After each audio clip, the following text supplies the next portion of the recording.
মৌলভী সাহেব, আপনি জোর করবেন না। আপনি আমাকে এখান থেকে যেতে দিন। যদি আমাকে এখান থেকে যেতে না দিন আপনার অবস্থা খুব খারাপ হবে। তাই বলছি আপনি আমাকে ঘর থেকে বের হতে দেন। আমি তো আপনার ঘরে এসেছি। আপনি ঘরের ভিতরে কি করেন তা দেখতে। কিন্তু আজ নিজের চোখে সব দেখতে পেলাম। আমি তো তখন মৌলভী সাহেবের উদ্দেশ্যটা জানার জন্য ঘরে ঢুকে আমি নিজেই বিপদে পড়ে গেলাম। মৌলভী সাহেব কিছুতেই সেই ঘর থেকে বের হতে দিচ্ছিল না। আমি তখন কেঁদে উঠলাম। তারপর মৌলভী সাহেব বলল, একদম কাঁদবি না, চুপ থাক। তারপর মৌলভী সাহেব আমার সাথে জোর করে, বন্ধুরা তোমরা শুধুই আমার গল্প শোনো কিন্তু আমার চ্যানেলটিকে সাবস্ক্রাইব করো না। তাই তোমাদের নিকট বিনীত আবেদন তোমরা আমার চ্যানেলটিকে দ্রুত সাবস্ক্রাইব করে নিও। আর তোমরা কোন ধরনের গল্প চাও সেটা অবশ্যই কমেন্ট বক্সে জানিয়ে দিও। এবার আসল কাহিনী শুরু করি। আমার নাম সোহানা। আমি মৌলভী সাহেবের নির্দেশে পারা পড়া শুরু করেছিলাম। তখন মৌলভী সাহেব আস্তে আস্তে আমার দিকে আর চোখে তাকিয়ে থাকত। আমি একেবারে আতঙ্কিত হয়ে উঠলাম।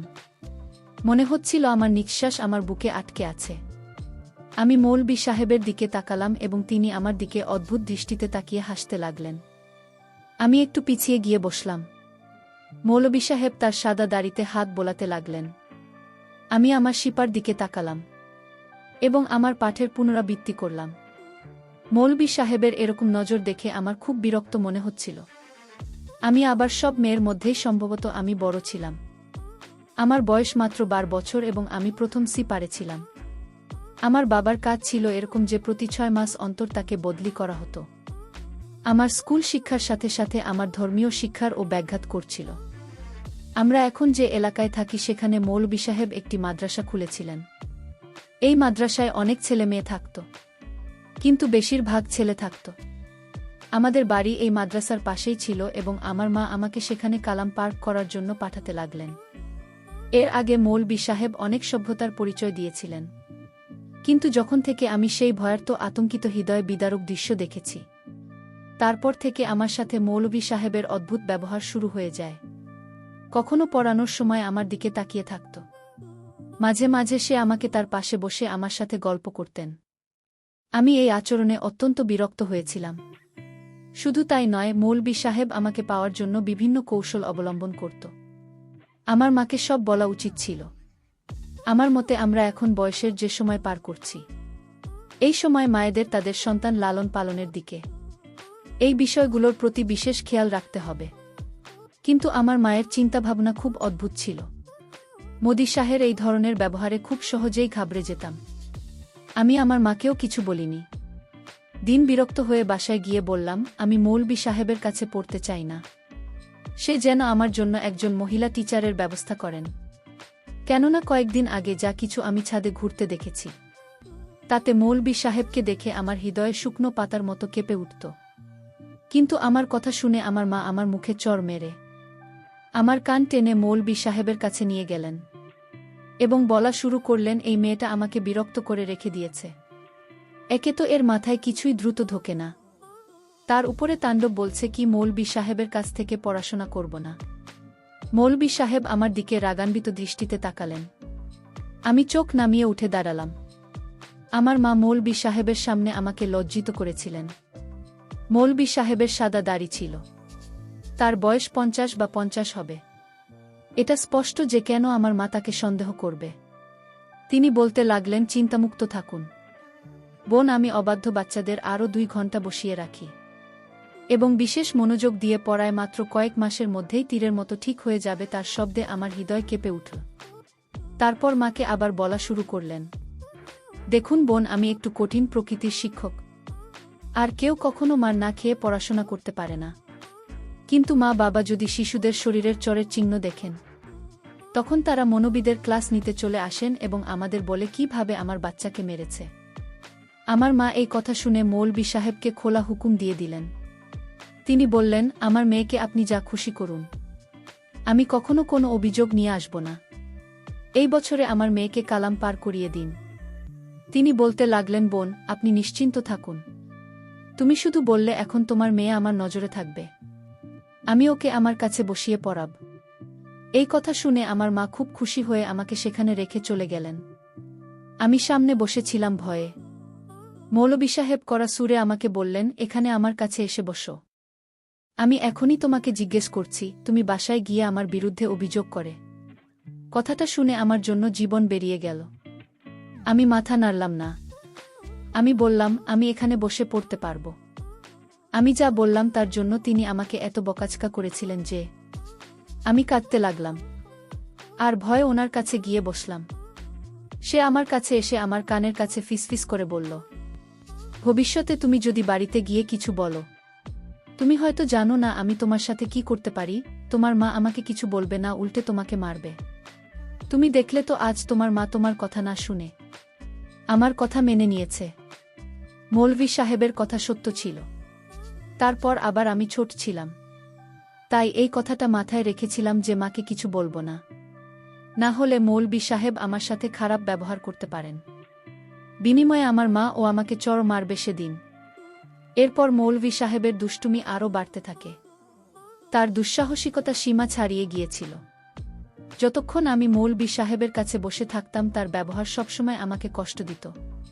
তিনি আমার দিকে বিষাক্ত হাসি দিয়ে তাকাতেন। আমি বাসায় আসতে আমার সাথে সাথে আমি আমার রুমে গিয়ে কাঁদতে লাগলাম, কিন্তু আমি মাকে কিছু বলিনি। কারণ আমি জানতাম এইভাবে বলে কোনো লাভ নেই। কয়েকদিন আগে বারান্দায় যা দেখেছিলাম তা মনে করতে লাগলাম। সেই রাতে যা ঘটেছিল তা আমার হুঁশ উড়িয়ে দেওয়ার জন্য যথেষ্ট। গ্রীষ্মের রাতগুলো আমরা বারান্দায় ঘুমিয়ে কাটাতাম। প্রত্যেকের খাট তাদের সারিবদ্ধভাবে বিছিয়ে রাখা হয়েছিল এবং আমরা স্ট্যান্ড ফ্যান লাগিয়ে ঘুমাতাম। বোন ভাইদের মধ্যে আমি ছিলাম সবার বড়। আমার অন্য দুই ভাই আমার থেকে অনেক ছোট ছিল। একজনের বয়স ছিল 4 বছর এবং অন্যটির বয়স ছিল 8 বছর। আমি রাতে আমার খাটে ঘুমাচ্ছিলাম। তখন শুনলাম ফুপিয়ে ফুপিয়ে কারো কান্নার আওয়াজ। সেই সময় হতে পারে। আমি উঠে পুরো ছাদের দিকে তাকালাম, কিন্তু সবাই অজান্তেই ঘুমিয়েছিল। উপরের ছাদ থেকেই শব্দটা শুনতে পাচ্ছিলাম, যেখানে মৌলভী সাহেবের মাদ্রাসা ছিল। সেখানে ছাদে একটি মাত্র ঘর ছিল যার জানালা খোলা ছিল, আর সেই ঘরে একটা মাঝারি আলো জ্বলছিল। কান্নার আওয়াজও আসছিল। সেদিন আমার খুব ভয় করছিল। এই সময় সেই ঘরের চাপা স্বরে কাঁদছিল, কারণ মাদ্রাসার আবাসিক কক্ষগুলো নিচে বেসমেন্টে তৈরি ছিল। ছাদে তো কেউ যেত না। আমি সন্দেহ করলাম যে সম্ভবত কোনো ভূত নেই তো। এই চিন্তা আমাকে কাঁপিয়ে দিয়েছিল। আমার মায়ের খাট ঠিক আমার পাশেই ছিল। আমি আয়াতুল কুরসি পড়তে লাগলাম, কিন্তু ওর কান্নার আওয়াজ আমার কানে আসতে থাকল। আমি শক্ত করে চোখ চেপে ধরলাম আর ঘুমানোর চেষ্টা করতে লাগলাম। পরদিন যখন মাদ্রাসায় গেলাম, মৌলভী সাহেব বাদাম মিশ্রিত দুধ খাচ্ছিলেন। তিনি বললেন, সারারাত দিনই ওয়াদিফা করছেন, খুব দুর্বল লাগছে। প্রথমত, জান্নাতের ভূত প্রেতের বাচ্চারাও বড় কষ্ট দেয়। এই সময় অনেক নারী তাদের সন্তানদের না যার জন্য ছাড়তে আসেন। মৌলানার কথা শুনে একজন মহিলা যাকে খুব বিচলিত দেখাচ্ছিল বলতে লাগলেন, তাই তো মৌলভী সাহেব, আপনার ছাদে কারো কান্নার আওয়াজ শোনা যাচ্ছিল। কথাটা শুনে আমিও স্তব্ধ হয়ে গেলাম। এর অর্থ এই যে আওয়াজটি কেবল আমার কাছে আসেনি। মৌলভী সাহেব বলতে লাগলেন, এটি জান্নাতের এক ভূতের বাচ্চা ছিল। আমি যখন ওয়াদিফা শুরু করি তখন সে আমাকে বিরক্ত করতে চলে এসেছিল। তখন আমি তাকে বেঁধে রাখি। তখন তার কান্না আমার সাথে সাথে আপনাদেরও বিরক্ত করতে শুরু করে। শুধু এইটুকুতেই সীমাবদ্ধ থাকলে আফসোস হতো না, কিন্তু বদমাসটা যেতে যেতে পথে আমার এক শিশুকে মেরে গেছে। বেচারা আর জ্বরে পড়ে আছে। মৌলভী সাহেবের কথা শুনে সেখানে উপস্থিত মহিলারা আরও ভয় পেয়ে গেলেন। মৌলভী সাহেব বলতে লাগলেন, বন্ধুরা, চিন্তা করবেন না, আমি তাকে বুঝিয়ে দিয়েছি সে কারো ক্ষতি করবে না। তবে কেউ যদি রাতে কান্নাকাটি বা ফোপানো আওয়াজ শুনতে পায় বা সাহায্যের জন্য ডাকে, তবে সেদিকে মনোযোগ ও দিও না। অন্যথায় আমার শিষ্যের যা ঘটেছে আপনাদের সাথে একই ঘটনা ঘটবে, কারণ সেও কান্নার আওয়াজ শুনে ঘরে ঢুকেছিল। এ কথা শুনে মহিলারা সবাই ভয় পেয়ে গেল। আমিও ভয় পেয়েছিলাম, কারণ আমি কান্নার শব্দ শুনেছিলাম। ওই মহিলা বেরিয়ে গেলেন। রাতে আবার সেই কান্নার আওয়াজ শুনতে লাগলাম। এবার আর চোখ খোলার সাহস পেলাম না।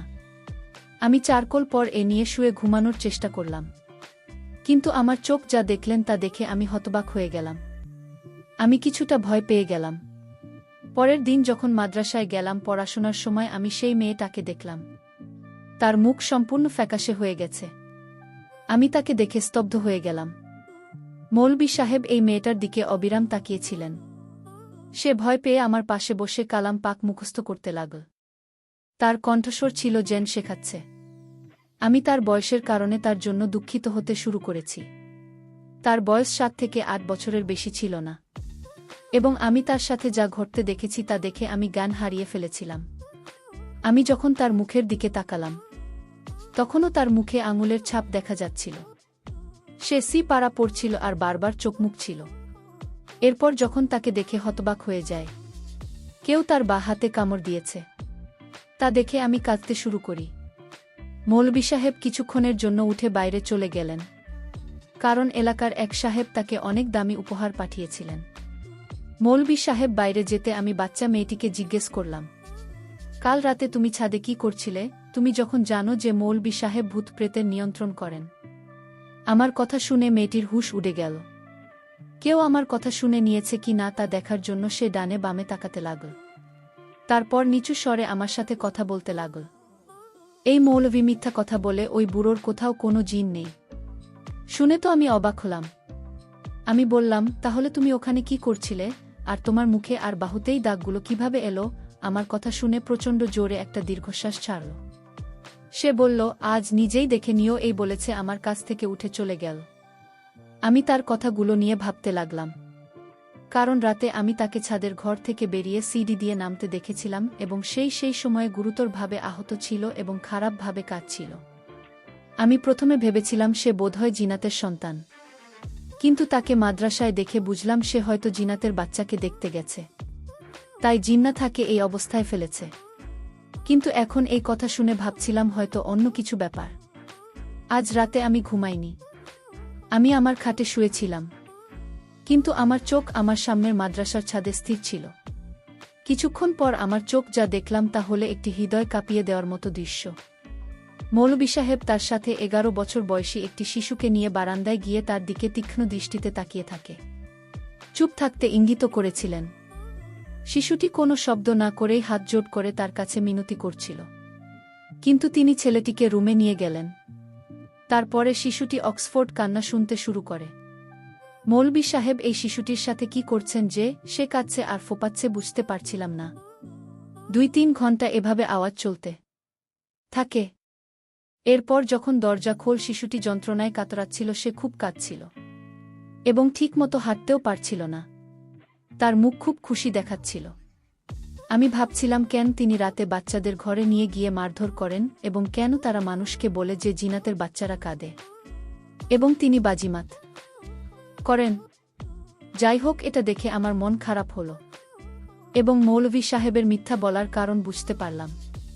তৃতীয় রাতে আমি ঠিক করেছিলাম যে আজ আমি ছাদে যাব এবং দেখব তাদের ছাদে কি হয় এবং কেন তিনি বাচ্চাদের মারেন।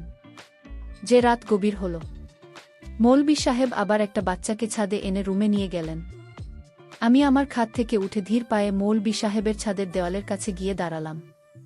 সেই প্রাচীর খুব একটা উঁচু ছিল না, আমি সহজেই তাদের ছাদে যেতে পারতাম। আমি আস্তে আস্তে দেওয়ালের মাথায় বসে অন্য দিক দিয়ে নিচে নামলাম। এখন আমি এই শিশুর কান্নার শব্দ শুনতে শুরু করলাম। আমি আস্তে আস্তে হেঁটে ঘরের জানলার কাছে গিয়ে দাঁড়ালাম। ঘরটা তখন ও মাঝারি আলোয় আলোকিত ছিল। আমি সাথে সাথে আমার মুখে হাত রেখে চিৎকার দমন করলাম। কান্নায় আমার চোখ বড় বড় হয়ে উঠল এমন একটি দৃশ্য দেখে। এবার বছর বয়সে আমি প্রথমবারেই দেখেছিলাম। আমি কেঁপে উঠেছিলাম। আমি আমার পা পিছিয়ে নিলাম, কিন্তু হঠাৎ একটা পাথরের সাথে আমার ধাক্কা লেগে গেল। আমার মুখ দিয়ে একটা অনিয়ন্ত্রিত চিৎকার বেরিয়ে এল। চারিদিকে নিস্তব্ধতা, তাই আমার আর্তনাদ পরিবেশের প্রতিধ্বনিত হল। আমি পিছন ফিরেও তাকাইনি এবং দেওয়াল পার করে এসে আমার খাটে শুয়ে পড়লাম। তারপর রাতে শুয়ে শুয়ে চিন্তা করতে লাগলাম, মৌলভী সাহেব ঘরের ভিতরে বাচ্চাদের নিয়ে কি করে তা আমার জানতে হবে। তাই আমি কোনো উপায় খুঁজে না পেয়ে আমি নিজেই ছেলে সাজালাম। আমি ছেলের পোশাক পরে পরের দিন ওই মাদ্রাসায় গেলাম। তারপর মৌলভী সাহেব আমার দিকে নজর দিলেন। মৌলভী সাহেব বুঝতে পারছিল না যে আমি যে মেয়েটিকে অন্য নজরে সবসময় দেখতেন। মৌলভী সাহেব মনে করেছিলেন এই বোধহয় নতুন ছাত্র, তাই সে আমাকে ছেলে ভেবে আমাকে মৌলভী সাহেব রাতে তার ঘরের ভিতরে নিয়ে গেলেন। তারপর মৌলভী সাহেব আমার সাথে যা করেছিলেন তা শুনলে বন্ধুরা তোমাদের চোখ কপালে উঠে যাবে। আমি যখন ঘরের ভিতরে প্রবেশ করলাম, তারপর মৌলবি সাহেব বলতো, তুই সোজা এখানে শুয়ে পড়। মৌলবি সাহেবের কথায় আমি শুয়ে পড়লাম।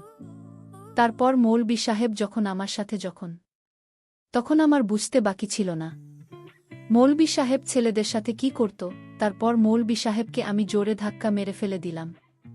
তারপর ঘর থেকে দৌড়ে বের হয়ে আসলাম। পরের দিন আমি মৌলবি সাহেবকে ধরানোর জন্য পুলিশ নিয়ে আসি এবং আমি পুলিশের কাছে নালিশ করি যে তিনি পড়ানোর নাম করে এসব করছেন। মৌলবি সাহেবকে তখন পুলিশ থানায় নিয়ে যায়। বন্ধুরা, আজকের গল্পটি কেমন লাগলো তা অবশ্যই কমেন্ট করে জানাতে ভুলবেন না।